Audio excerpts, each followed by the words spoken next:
창세기 10장과 11장 9절 말씀까지 노아의 아들들의 족보와 하나님의 은혜라는 말씀의 제목으로 함께 하나님의 은혜의 말씀을 나누고자 합니다. 지난주에는 홍수 노아와 언약을 세우신 내용을 말씀드렸습니다. 노아의 홍수로 새롭게 된 세계는 새로운 생명의 질서가 역사하는 세계입니다. 그래서 동물을 새로운 생명의 양식으로 주셨습니다. 그러나 땅에 있는 모든 생명을 다 먹을 수 있도록 하셨지만 생명 자체는 취하지 못하도록 피를 금하셨습니다. 에덴 동산에서 모든 것을 다 먹을 수 있었지만 생명나무는 먹지 못하게 한 것과 같은 것입니다. 피는 생명이어서 하나님께 돌리는 것이지 사람이 취할 수 없는 것입니다. 홍수가 끝나고 모든 것이 안전했습니다. 하나님께서 다시 홍수로 쓸어버리지 않겠다고 언약을 하셨으니 얼마나 안전했겠습니까? 그래서 노아가 포도 농사를 짓고 풍성한 소출로 포도주를 만들어 먹고 취해서 자기 수치를 드러냈습니다. 그런 아버지를 본 함은 아버지를 조롱했습니다.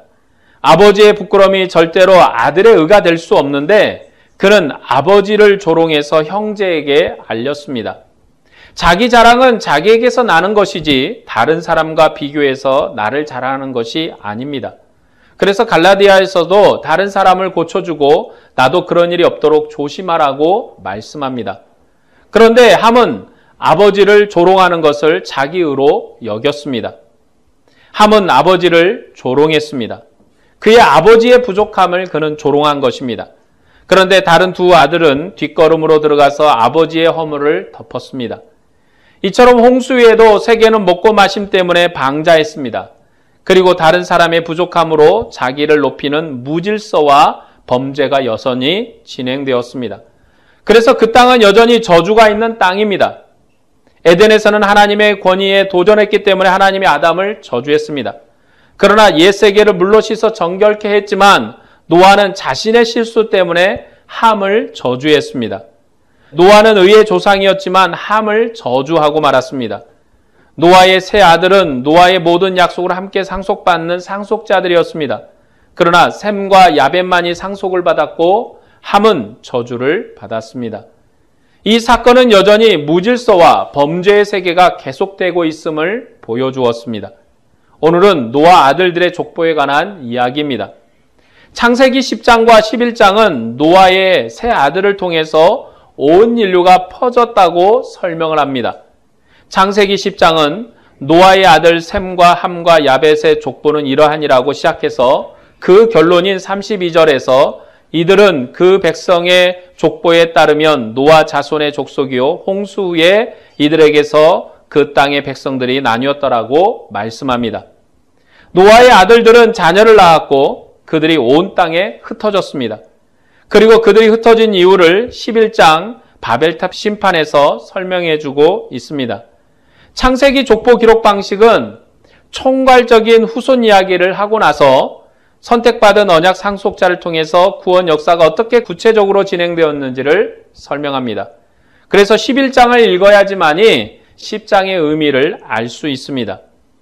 노아의 아들들의 족보는 온 땅에 흩어진 이야기입니다. 하나님께서 생육하고 번성해서 땅에 충만하라고 했는데 그들이 정말로 땅에 충만했습니다. 그런데 그들이 하나님께 복종해서 충만한 것이 아니라 하나님을 대적하다가 그렇게 되었습니다. 그들이 하나님께 순종하지 못해 심판을 받아 온 땅에 흩어졌지만 그 또한 하나님의 자비하심이었습니다. 그들의 죄가 오히려 하나님의 자비를 촉발했습니다. 하나님께서 이런 세상에 오래 참으신 것이 하나님의 자비신 것입니다. 인류의 죄 때문에 그들을 온 땅에 흩으셨지만 하나님께서는 자기 아들 그리스도를 통해서 인류를 새롭게 모을 은혜의 시대까지 역사를 진행하시고 오래 참으셨습니다. 그래서 이 노아의 아들들의 족보는 흩어진 역사의 기록이면서 하나님의 오래 참음의 역사의 기록이기도 한 것입니다. 본문 10장 1절에서 2절 말씀을 보겠습니다. 노아의 아들 셈과 함과 야벳의 족보는 이러하니라. 홍수에 그들이 아들들을 낳았으니 야벳의 아들은 고멜과 마곡과 마대와 야완과 두발과 메섹과 디라스요. 노아의 아들들의 이름을 먼저 언급했는데 셈, 함, 야벳 순으로 언급을 했습니다. 그런데 족보 본문에서는 야벳, 함, 셈의 순서로 기록을 합니다. 아들이 흩어진 이야기를 하면서 야벳, 함, 셈의 순서로 뒤바뀌어서 아들들의 태어난 순서가 아니라 장자의 순서가 아니라 상속자의 순서가 아니라 뒤바꿔서 기록합니다. 셈이 형이고 장자인데 그를 뒤에 언급한 것은 창세기의 기록 방식 때문에 그렇습니다. 창세기 1장에서도 하나님이 모든 만물을 지으신 이야기를 하고 나서 마지막에 사람 이야기를 합니다. 그리고 2장에서 다시 사람 이야기를 구체적으로 시작합니다. 왜냐하면 이 사람이 하나님과 언약을 체결한 언약의 상속자이고 역사를 진행하게 하는 인물이기 때문입니다. 창세기 족보는 중요한 언약의 후손을 마지막 언급하고 그를 중심으로서 새롭게 넘어가는 구조입니다. 본문에서도 흩어진 이야기를 할 때 야벳, 함, 셈의 순서로 기록을 합니다. 그리고 10장과 11장 후반부에 셈의 후손은 이러하니라 해서 셈의 후손의 역사로 연결시키고 있습니다. 이 흩어진 노아의 아들들의 족보 속 인물들은 우리가 모르는 그러한 내용들입니다. 잘 알 수 없는 인물들이죠. 성경 역사 속에 등장하는 지명과 인물명으로 몇 가지를 추론이 가능할 뿐입니다. 본문 2절에 야벨의 아들은 고멜과 마곡과 마대와 야완과 두발과 메섹과 디라시오라고 나오는데 에스겔서에 나오는 이 지역들은 변두리, 먼 땅입니다. 이 야벳의 후손들이 먼 땅 변두리에서 산 사람들입니다. 그리고 4절과 5절 말씀을 보면 야완의 아들은 엘리사와 달시스와 기띔과 도다님이라 이들로부터 여러 나라 백성으로 나뉘어서 각기 언어와 종족과 나라대로 바닷가의 땅에 머물렀더라. 이들도 먼 땅에 사는 사람들입니다. 구약 성경에서 섬, 바다라는 이러한 것들은 먼 지방을 의미합니다. 그러니까 야벳 족속은 가장 멀리 퍼져나간 그러한 족속이기도 합니다. 본문 10장 6절에서 7절 말씀을 보겠습니다. 함의 아들은 구스와 미스라임과 붓과 가나니요. 구스의 아들들은 스바와 하일라와 삽다와 나아마와 삽드가요. 나아마의 아들은 스바와 드단이며. 이 본문은 함의 아들들의 이야기인데 여기 구스는 이집트 쪽 지역입니다. 그리고 가나안 지방에 관한 이야기가 함에 대한 이야기입니다. 계속해서 8절에서 12절 말씀을 보겠습니다. 구스가 또 니므롯을 낳았으니 이는 세상의 첫 용사라. 그가 여호와 앞에 용감한 사냥꾼이 되었으므로 속담에 이르기를 아무는 여호와 앞에 니므롯같이 용감한 사냥꾼이로다 하더라. 그의 나라는 시날 땅에 바벨과 에렉과 아갓과 갈레에서 시작되었으며 그가 그 땅에서 아수르로 나아가 니느웨와 르호보딜과 갈라와 및 니느웨와 갈라 사이에 레센을 건설하였으니 이는 큰 성읍이라. 바벨론과 아수르 지역의 비옥한 땅을 함의 아들 니므롯이 차지했습니다. 그리고 그는 큰 성읍을 이루었습니다. 니므롯은 유명한 사냥꾼으로 하나님도 알아줄 만큼의 사냥꾼이었습니다. 그는 그 시대의 영웅이었습니다. 이전 역사에서 가인의 아들 라멕이 큰 도성을 쌓고 세상을 지배한 영웅이었던 것처럼 홍수 이후에 함의 자손 중 니므롯이 영웅이었습니다. 그는 넓고 비옥한 땅에서 큰 도성을 쌓고 세상의 영웅으로 이름을 날렸습니다. 그리고 함의 족속이 바벨론 지역에서만 산 것이 아니라 가나안 지역에서도 살았습니다. 15절에서 20절 말씀을 보겠습니다. 가나안의 장자는 시돈과 헷을 낳고 또 여부스 족속과 아모리 족속과 기르가스 족속과 휘 족속과 알가 족속과 신 족속과 아르밧 족속과 스말 족속과 하맛 족속을 낳았더니 이후로 가나안 자손의 족속이 흩어져 나갔더라. 가나안의 경계는 시돈에서부터 그라를 지나 가사까지와 소돔과 고모라와 아드마와 스보임을 지나 나사까지였더라. 이들은 함의 자손이라 각기 족속과 언어와 지방과 나라대로였더라.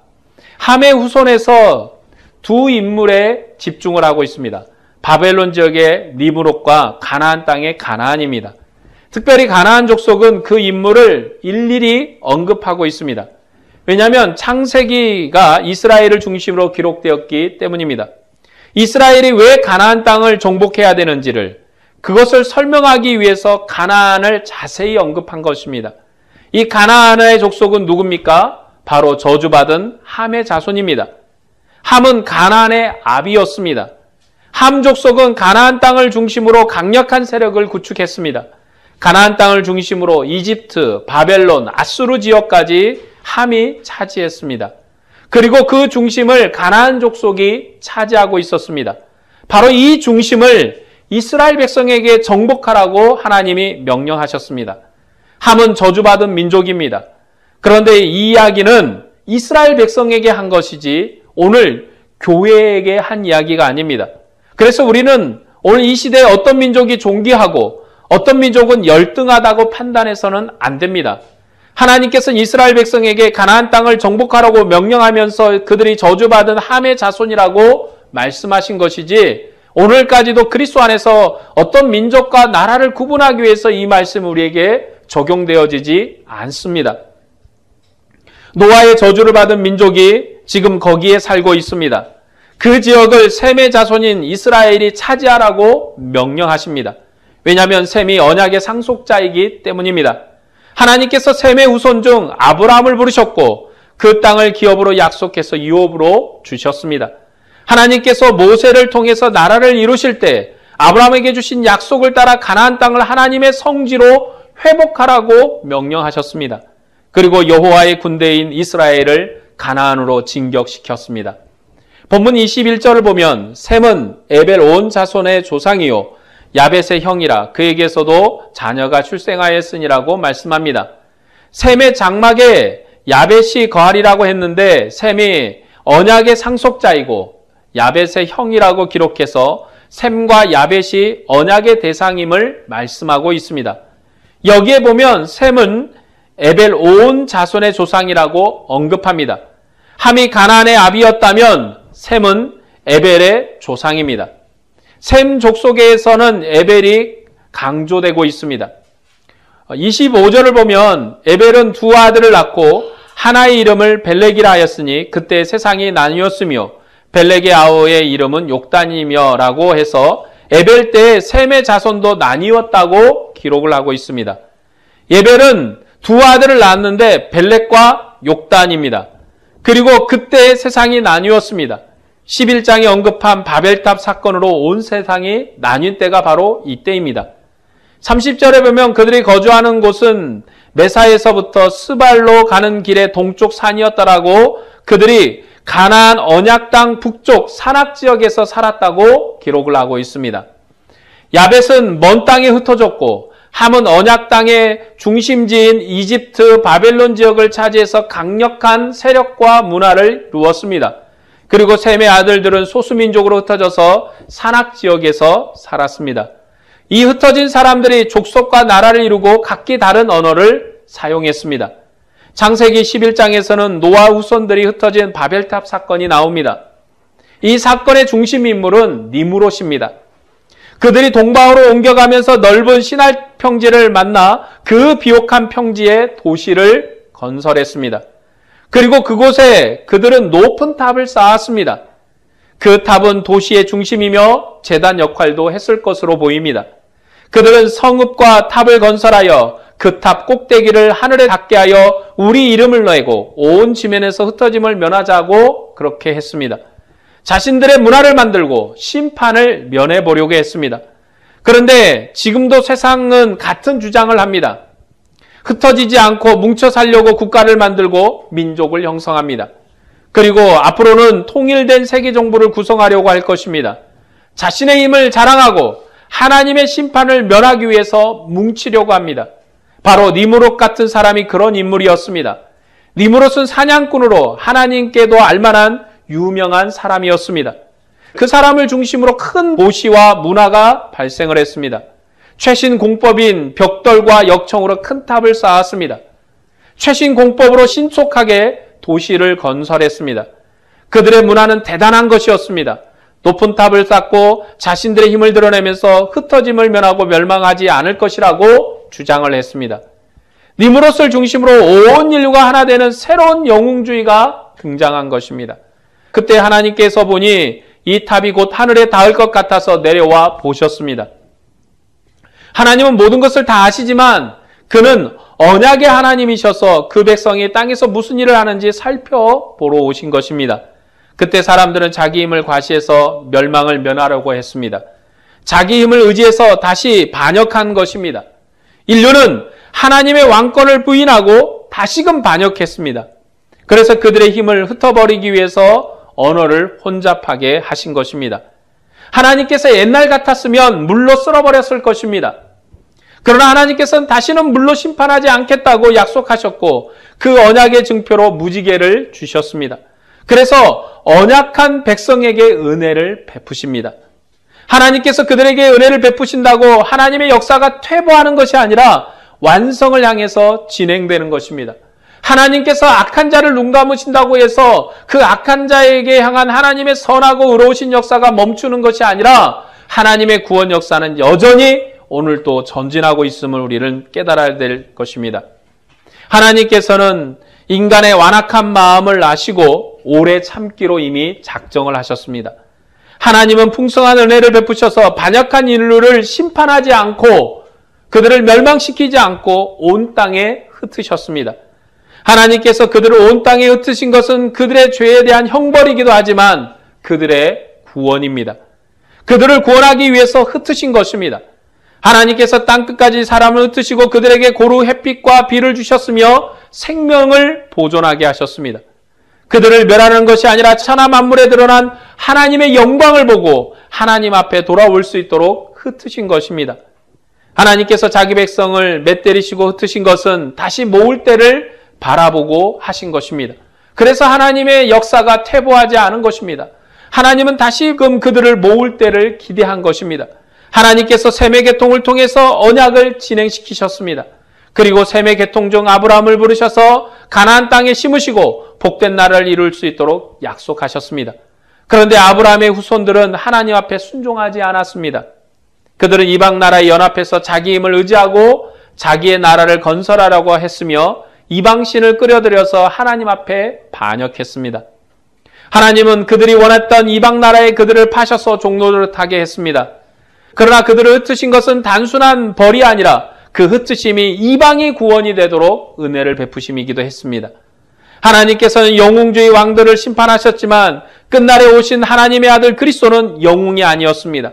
그는 하나님의 정권을 가진 아들로서 돌로 떡이 되게 할 수 있는 능력 있는 분이시며 죽은 자를 살리는 하나님의 아들이셨습니다.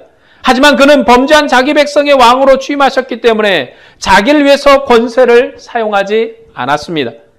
죄값은 사망입니다.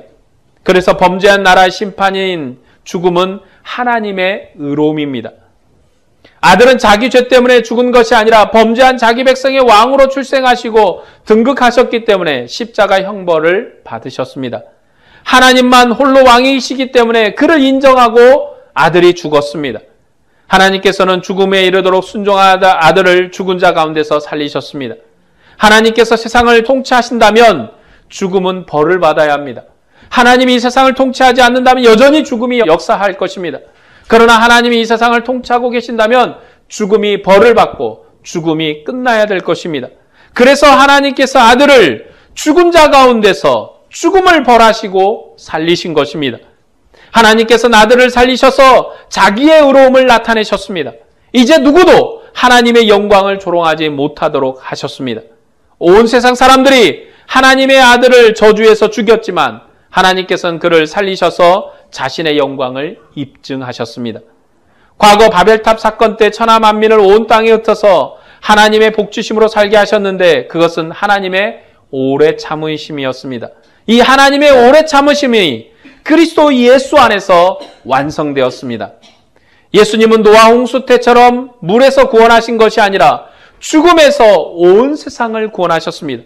예수님께서는 우리를 죽음에서 건지셨습니다. 그래서 주님이 죽음에서 일어나신 것이고 그가 죽음에서 일어나심으로 하나님이 죽음을 심판하신 것입니다. 홍수에서 구원을 받은 세대는 짐승의 고기를 먹고 생명을 얻었지만 이제 예수의 살과 피를 먹는 자에게는 새로운 영원한 생명으로 하늘의 영광을 누리도록 복을 주셨습니다. 바벨탑 사건 때는 언어를 혼잡게 해서 서로가 전투하고 분쟁했습니다.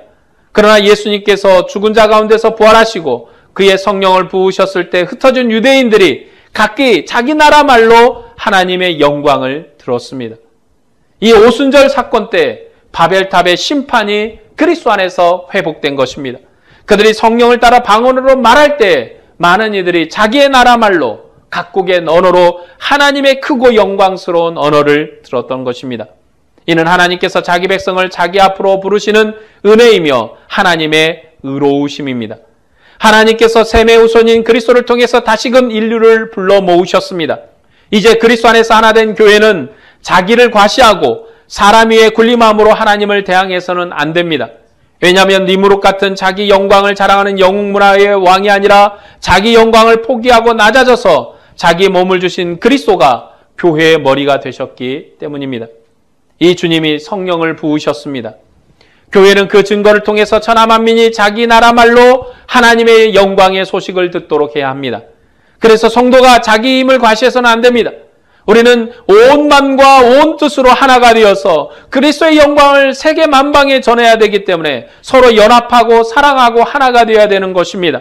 왜냐하면 하나님께서 천하 만민에게 천하 만민의 언어로 천하 만민의 귀한 복음의 은혜를 전하도록 교회에게 그 사명을 맡겼기 때문에 그렇습니다. 그렇기 때문에 오히려 우리는 형제를 위해서 종이 되어야 됩니다. 우리는 우리가 가진 부유함으로 형제를 섬겨야 합니다. 그것이 교회가 세상을 통일하는 방식입니다. 교회가 성도를 사랑하고 형제를 사랑함으로 온 인류를, 온 생명을 구원하는 것입니다. 교회는 니무롯과 바벨론 영웅 문화를 따라서는 안 됩니다. 세상이 추구하는 것은 힘의 권세입니다.